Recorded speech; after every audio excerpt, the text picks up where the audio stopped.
Bonjour à tous et bienvenue à la formation Le langage SQL sur la plateforme Alform. Dans cette vidéo, je vais vous présenter les principales caractéristiques du langage SQL. Alors l'objectif de cette vidéo, c'est de vous présenter bien entendu les principales caractéristiques du langage SQL, de vous présenter les principaux types de langage ainsi que les limites du langage SQL. Alors les caractéristiques du langage SQL, les voici. Donc SQL pour Structured Query Language, c'est un langage structuré d'interrogation de données. Donc ce langage va permettre de manipuler des données stockées dans des bases de données dites relationnelles. Alors ce langage-là, il est très important parce que le seul langage qui est reconnu aujourd'hui par les systèmes de gestion de bases de données relationnelles du marché, c'est le langage SQL. Il va vous permettre de créer et d'administrer en fait les objets des différentes bases de données. Il va également vous permettre d'interroger et de manipuler les informations qui sont stockées. Alors ce qu'il faut savoir, c'est que ce langage-là a été créé en 1974 par IBM et est normalisé depuis 1986. Alors ce langage a rapidement été adopté comme standard potentiel et a été pris en charge par les organismes de normalisation ANSI et ISO. Donc en général, si je fais attention quand j'écris mes requêtes SQL, eh bien, je facilite par la suite la portabilité de mes requêtes SQL. C'est-à-dire si je passe d'un SGBDR Oracle vers SQL Server ou de SQL Server vers Oracle, eh bien, si je respecte au maximum la norme SQL, eh bien, j'aurai, je dirais, beaucoup plus de chances de pouvoir migrer mes requêtes plus facilement. Alors ce qu'il faut savoir, c'est que le SQL est un langage qui est reconnu par la grande majorité des systèmes de gestion de bases de données relationnelles du marché, tels qu'Oracle, SQL Server, PostgreSQL, MySQL. Mais attention, il existe ce que j'appelle moi des dialectes SQL spécifiques à chaque SGBDR. Alors vous avez du SQL à la sauce Oracle, vous avez également du SQL à la sauce Microsoft, et du SQL à la sauce Postgres, etc. Mais normalement, si je respecte, si j'utilise uniquement le langage SQL normalisé, en termes de portabilité, je devrais en fait minimiser les problématiques. Donc attention à l'écriture en fait de vos requêtes SQL. Donc on verra normalement, nous quand on va réaliser nos requêtes, on va essentiellement utiliser le SQL normalisé. Comme ça, que vous exécutiez la requête sous Oracle ou sous SQL Server ou sous PostgreSQL, eh bien la requête s'exécutera de la même manière. Alors bien entendu, je parlerai des spécificités liées à chaque système de gestion de base de données relationnelles, mais l'objectif de cette formation, c'est de vous familiariser et de vous permettre d'avoir une maîtrise du langage SQL. Après tout ce qui est spécificité, vous aurez en fait normalement voilà, vous aurez la documentation du SGBDR en question et vous pourrez la consulter pour trouver par exemple la bonne fonction ou les bonnes commandes qui vont vous permettre en fait d'obtenir le résultat escompté. Donc voilà pour les principales caractéristiques du langage SQL.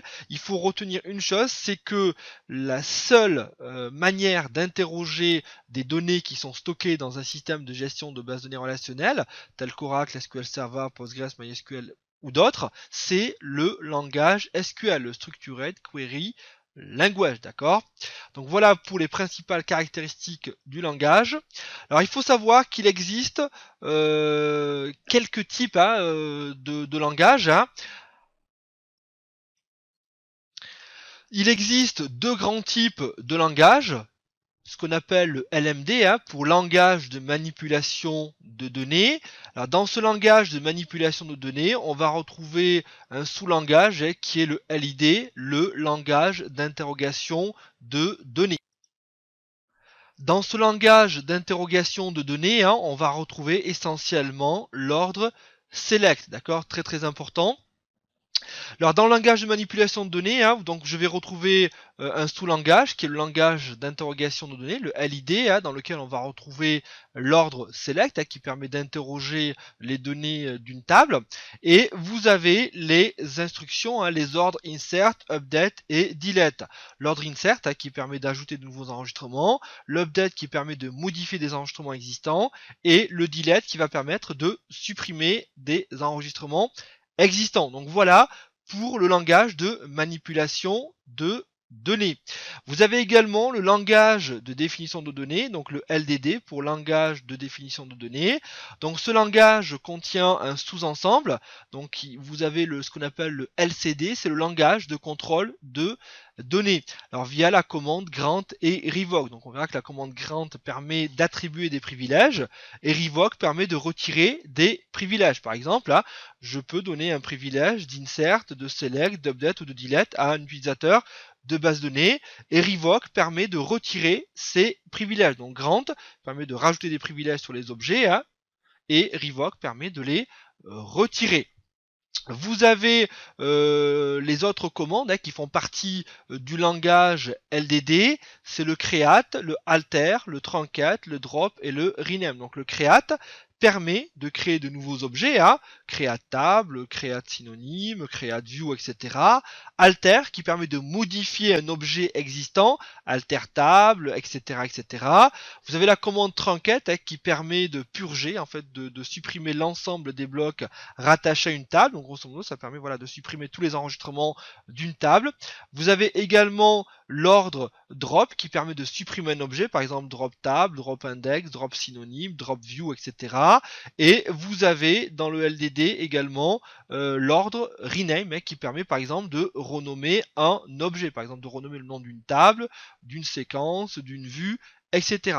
Donc voilà les principaux types de langage que nous allons étudier dans cette formation. Donc nous allons étudier le langage d'interrogation de données avec le select. Alors attention, on ne s'arrêtera pas qu'au select, on fera des requêtes complexes avec des jointures, des auto-jointures, des sous-requêtes, voilà tout ce que vous pouvez rencontrer en termes de besoins de requêtage dans le monde de l'entreprise. Et vous allez voir qu'il est possible de construire des requêtes très complexe. Mais ensuite, attention aux performances. Plus vous construisez des requêtes complexes, plus il faut être, je dirais, vigilant sur les performances. Parce que plus vous manipulez de données, et plus les requêtes en fait peuvent être lentes. Et donc, ne pas répondre aux besoins. Si l'utilisateur clique sur une requête et qu'il attend 10 minutes, eh bien, on considère que c'est pas bon. Donc ça veut dire qu'il faudra étudier la structure de la requête, et puis analyser pourquoi la requête est lente. Donc nous étudierons l'ordre select, très important, dans toutes ses formes et dans toutes ses caractéristiques. Nous étudierons les différents ordres de manipulation de données, insert, update, delete.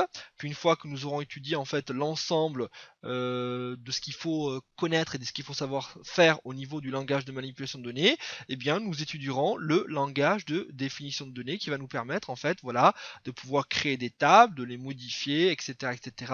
Alors c'est à ce moment-là que je vais revenir en fait sur tout ce qui est contrainte de table, tout ce qui est contrainte d'intégrité de type primary key, foreign key, check, unique, etc.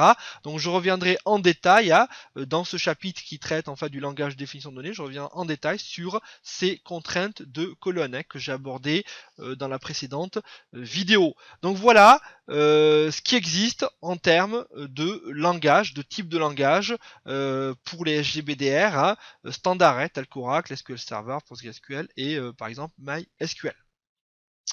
Alors les limites du langage SQL, il faut les connaître. Ce qu'il faut savoir, c'est que le langage SQL est dit non procédural, c'est-à-dire qu'il n'est pas possible en fait d'écrire des requêtes, des programmes, avec des if, des boucles, etc.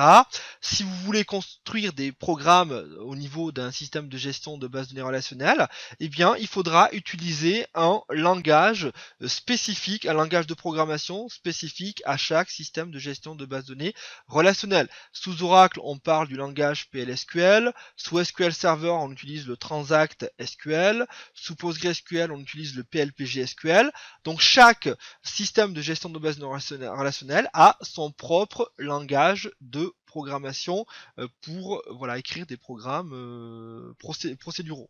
Donc voilà une des limites en fait du langage SQL, donc il n'est pas procédural, donc on peut juste extraire ou manipuler des données. On ne peut pas concevoir des programmes sans passer par le langage spécifique à chaque système de gestion de base de données relationnelle.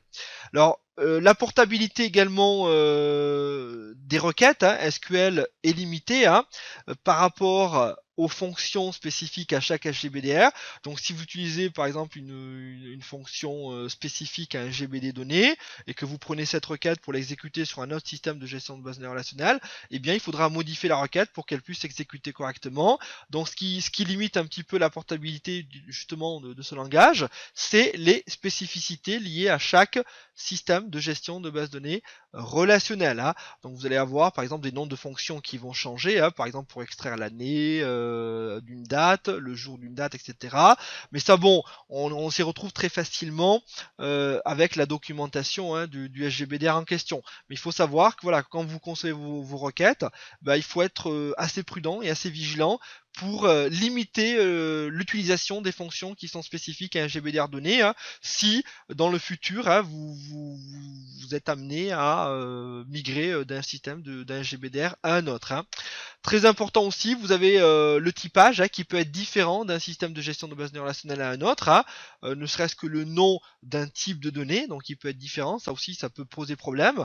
Donc c'est ce qui fait en fait, c'est ce qui limite un petit peu la portabilité du langage SQL. Mais encore une fois, par expérience, ça fait 15-17 ans que je fais du SQL, et normalement si vous concevez des requêtes dites normalisées, normalement vous ne devriez pas rencontrer trop de difficultés dans la portabilité. Alors ceux qui rencontrent des problèmes de la portabilité, c'est ceux qui utilisent en général des fonctions spécifiques, qui utilisent une syntaxe liée à un GBDR donné. Forcément, quand on migre, on rencontre plus de difficultés. Mais dans notre formation ici, on va s'atteler à n'utiliser que le langage dit normalisé pour que vous puissiez en fait exécuter les instructions SQL que nous allons voir ensemble sur l'ensemble des SGBDR que vous allez rencontrer. Donc voilà un petit peu pour la présentation du langage SQL. Donc vous avez vu, rien d'extraordinaire, c'était juste pour vous présenter un petit peu les principales caractéristiques et vous donner une vision globale des différents langages et des limites qui existent. Donc merci pour votre attention pour cette petite vidéo et je vous dis à tout de suite ou à très bientôt pour la suite de la formation, toujours sur la plateforme Alform. Dans la prochaine vidéo, je vais vous présenter le modèle de données pour les ateliers.